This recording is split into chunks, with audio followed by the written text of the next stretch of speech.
Hi. Now, I get asked a lot, and I mean an awful lot, about how I look after my roses, how I feed my roses, and how, most importantly, I keep them pest free and disease free all the way through the season, and keep them flowering all the way through to the back end of the year.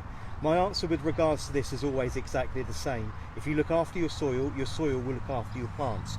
Now, I do mulch. I mulch with a well-rotted organic compost or horse manure. I do that during the winter to a depth of around 4 inches.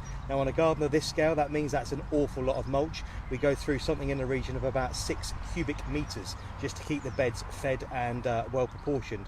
Now, if you feed your soil and you have plenty of activity and humus in your soil will in turn feed your plants. But the only other thing that I do is I use this. Now, I know my DMs will blow up now about this. This is fire ash from a wood burning stove. Now, I must stress, if you're burning tannalized timber, if you're burning that in a chimney or a wood burning stove in the house, I wouldn't be using this on the garden. It's got a lot of chemicals in it.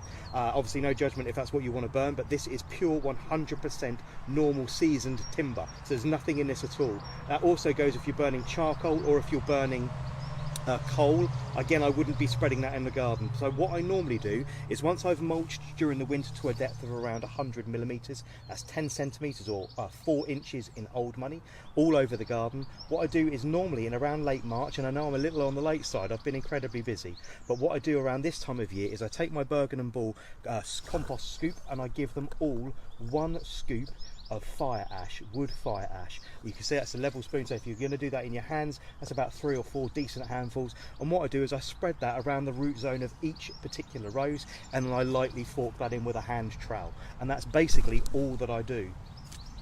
If it hasn't rained after about 3 or 4 days, I would water that in. This season has been particularly dry so far. We are expecting some rain this week, so hopefully that will wash that through into the soil. But if it hasn't rained by the back end of next week, what I will do is I'll get the hose pipe out and I'll water these individually. So I hope that answers your questions about how I feed my roses. Now, this is slightly different if you're growing in pots. If you're growing in pots, you want to be removing around the first 3 or 4 inches of the soil in the pot, redressing it with a fresh growing media, and then you can still do something like this if you wanted to, but on a smaller scale. And obviously, if you're growing in a pot, your constant need for watering is going to leach through the trace nutrients within the actual plant media itself, within the compost. So you will need to add a liquid feed several times, maybe once a fortnight during the growing season. I hope that answers any of your questions regarding feeding of roses and how I look after my David Austin collection. If you have any queries or problems, you've got any questions, you can always DM me and you can always ask. I hope you're having a wonderful weekend. I will see you all soon.